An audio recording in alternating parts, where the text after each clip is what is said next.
नमस्कार साथियों, स्वागत है आपका स्वर्णिम कहानियां यूट्यूब चैनल में। साथियों, कहानी अच्छी लगती है तो वीडियो को लाइक और चैनल को सब्सक्राइब करना बिल्कुल ना भूलें। यदि आपके पास कोई सुझाव है तो वह भी कमेंट में जरूर लिखें। तो चलिए शुरू करते हैं इस दमदार कहानी को। मनीष सुबह टहलने के लिए निकला था। उसके गाँव के पिछवाड़े से रास्ता दूसरे गाँव की ओर जाता था। उस रास्ते से अगले गाँव की काफ़ी दूरी थी। वह रास्ता गाँव के विपरीत दिशा में था, इसलिए उधर सुनसान रहता था। मनीष को भीड़ भाड़ से दूर वहां टहलना बहुत अच्छा लगता था। वह इस रास्ते पर दौड़ लगाता था और कसरत भी किया करता था।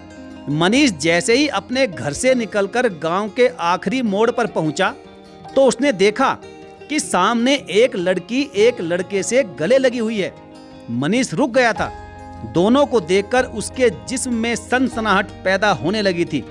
वह जैसे ही नजदीक पहुंचने वाला था, वह लड़की जल्दी से निकलकर पीछे की गली में गुम हो गई। वह मन ही मन बुदबुदाया, अरे यह तो अंजलि थी। वही अंजलि जिसे देखकर उसके मन में कभी तमन्ना मचलने लगती थी, जिसके जिस्म को देखकर मनीष का मन मचलने लगता था। आज उसे इस तरह देखकर वह अपने आप को ठगा सा महसूस करने लगा था। आज मनीष पूरे रास्ते इसी घटना के बारे में सोचता रहा। आज उसका टहलने में भी मन नहीं लग रहा था।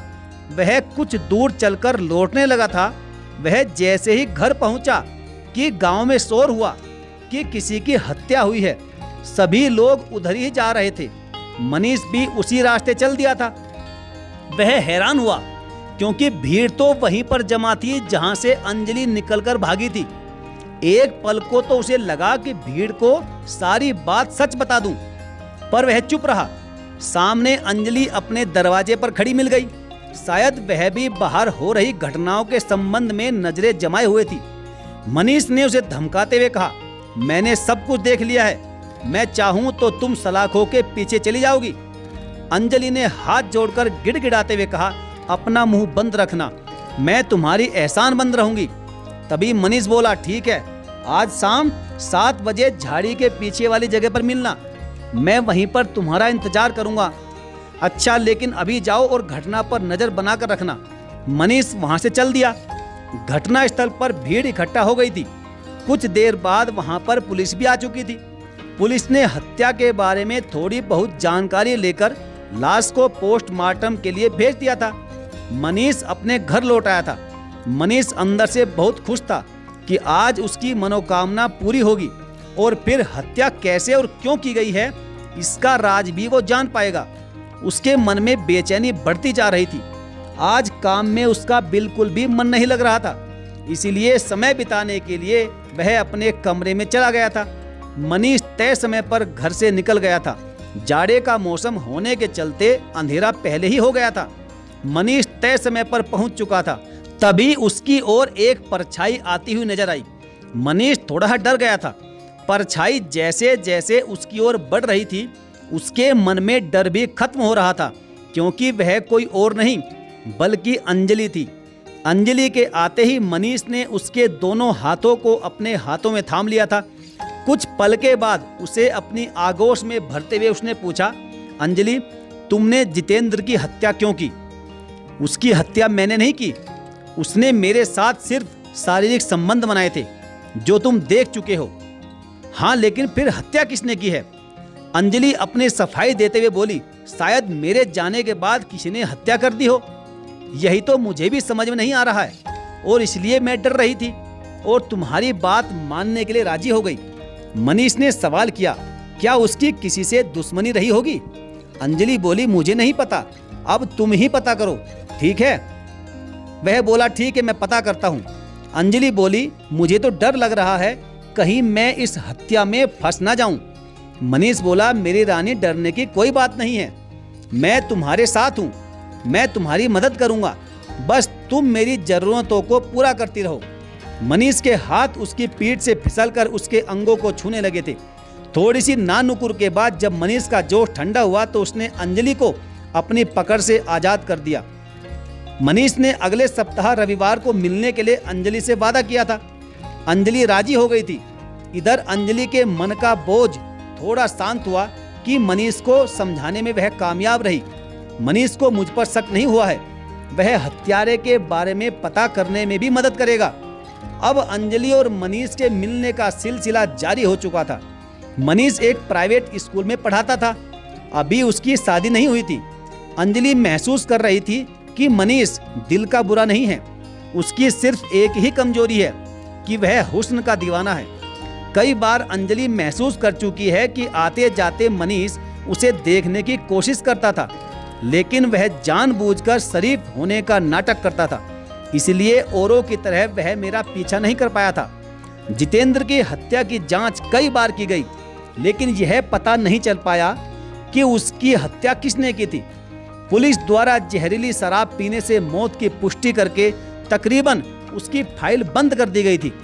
अब अंजलि भी समझ चुकी थी कि पुलिस की ओर से उसे कोई डर नहीं है। जितेंद्र की हत्या के बारे में गांव के लोगों की ज्यादा दिलचस्पी भी नहीं थी। इसके पीछे की वजह यह थी कि वह लोगों की नज़रों में अच्छा इंसान नहीं था और वह शराब बहुत पीता था। साथ ही औरतों और लड़कियों को छेड़ता रहता था। बहुत से लोग उसके मरने पर खुश भी थे। अंजलि तकरीबन 1 साल से मनीष से मिल रही थी। कई बार मनीष उसे उपहार और गिफ्ट भी दिया करता था। अब तो अंजलि का भी मनीष के बगैर मन नहीं लगता था। एक दिन मनीष अंजलि को अपनी गोद में लेकर उसके बालों से खेल रहा था कि उसने अपनी इच्छा जाहिर की और कहा कि क्यों ना हम दोनों शादी कर लें। कब तक यूं इस तरह हम छुप छुप कर मिलते रहेंगे। इस पर अंजलि बोली, मुझे इसमें कोई ऐतराज नहीं है, लेकिन मुझे अपनी माँ से इस बारे में पूछना होगा पहले। मनीष बोला, तुम अपनी माँ को जल्दी से राजी करो। अरे माँ तो राजी हो जाएगी, लेकिन यह बात मैं राज नहीं रखना चाहती। मनीष ने कहा, कौन सी बात और कौन सा राज? यही कि जितेंद्र की हत्या किसने की थी। मनीष बोला, किसने की थी उसकी हत्या? अंजलि ने कहा, मैंने की थी। मनीष ने कहा, तुमने उसकी हत्या कैसे और क्यों की? तब अंजलि कहती है कि 3 साल पहले की बात है। मेरी एक बहन रिया थी। घर में माँ और मेरी बहन रिया समेत हम सभी काफी खुश थे। पिताजी के नहीं होने के चलते मेरी छोटी बहन रिया मॉल में काम करके अच्छा पैसा कमा लेती थी। उसी के पैसों से हमारा घर चल रहा था। जब भी मेरी बहन घर से निकलती थी, जितेंद्र अपनी मोटरसाइकिल से उसका पीछा करता था। मना करने के बाद भी वह नहीं मानता था। मेरी बहन रिया उससे प्यार करने लगी थी। जितेंद्र ने मेरी बहन से कई बार शारीरिक संबंध भी बनाए। बहन को विश्वास था कि जितेंद्र उससे शादी जरूर करेगा, लेकिन जितेंद्र एक नंबर का धोखेबाज निकला। मेरी बहन रिया को जितेंद्र के बारे में पता चला कि वह कई लड़कियों की जिंदगी बर्बाद कर चुका है। मेरी बहन पेट से हो गई थी। 5 महीने तक मेरी बहन शादी के लिए इंतजार करती रही और जितेंद्र केवल और केवल झांसा देता रहा। आखिरकार जितेंद्र ने शादी करने से इनकार कर दिया था। उसका मेरी बहन से बहुत झगड़ा भी हुआ था। मेरी बहन बहुत परेशान रहने लगी थी। उसने मुझसे सब कुछ सच बता दिया था। मैं बहन को लेकर अस्पताल गई थी। वहां मैंने उसका बच्चा गिरवाया, लेकिन वह कोमा में चली गई थी। उसका बच्चा तो मरा ही, मेरी बहन भी ये दुनिया छोड़कर चली गई। उसी दिन मैंने प्रतिज्ञा ली थी, कसम खाई थी कि जितेंद्र का अंत मैं ही करूंगी। इस बार मैंने उसी को फंसाया था। मैं भी उससे प्यार का खेल खेलती रही। उसने कई बार मुझे हवस का शिकार बनाना चाहा, लेकिन मैं उससे अपने आप को बचाती रही। उस दिन जितेंद्र ने मुझे अपने गुसल खाने में बुलाया था। मैं सोचकर गई थी कि आज रात काम तमाम करके ही आना है। मैंने उसकी शराब में जहर मिला दिया। मैं उसकी मौत को बड़े ही नजदीक से महसूस करना चाहती थी, देखना चाहती थी। इसलिए उसकी हत्या करने के बाद मैं भी रात भर उसके साथ रही। वह तड़प तड़प कर मेरे सामने ही मरा था। सुबह मुझे समझ में नहीं आ रहा था कि मैं क्या करूं। मैं जानबूझकर उसके शरीर से लिपटी हुई थी ताकि कोई देखे तो जितेंद्र को जिंदा समझे। पकड़े जाने पर पुलिस को गुमराह किया जा सके। हत्या के बारे में शक किसी और पर हो, और यही हुआ भी। तुमने मुझे बेकसूर समझा। मैं शादी करने से पहले सब कुछ तुम्हें बता देना चाहती हूँ, ताकि भविष्य में पता चलने पर तुम मुझे गलत न समझ सको। मैंने अपनी बहन रिया की मौत का बदला ले लिया, इसलिए मुझे इस बात का कोई अफसोस नहीं है। मनीष यह सुनकर हक्का बक्का रह गया था। उसके मन में थोड़ा डर भी हुआ लेकिन जल्द ही अपने आप को संभालते हुए बोला, तुमने ठीक ही किया, तुमने उसको उचित सजा दी है। तुम्हारे ऊपर किसी तरह का इल्जाम भी लगता तो मैं उसे अपने ऊपर ले लेता, क्योंकि मैं अब तुमसे प्यार करने लगा हूँ। अंजलि ने मनीष को अपनी बाहों में भर लिया था। वह अपने आप पर गर्व कर रही थी कि उसने गलत इंसान को नहीं चुना है। फिर वह सुखद भविष्य के सपने देखने लगी थी। उन दोनों ने जल्द ही शादी कर ली। अंजलि अब मनीष को अपना राजदार समझती थी और दोनों अपनी फैमिली लाइफ में बहुत खुश थे। साथियों, क्या अंजलि ने धोखेबाज जितेंद्र को सजा देकर सही किया या गलत किया?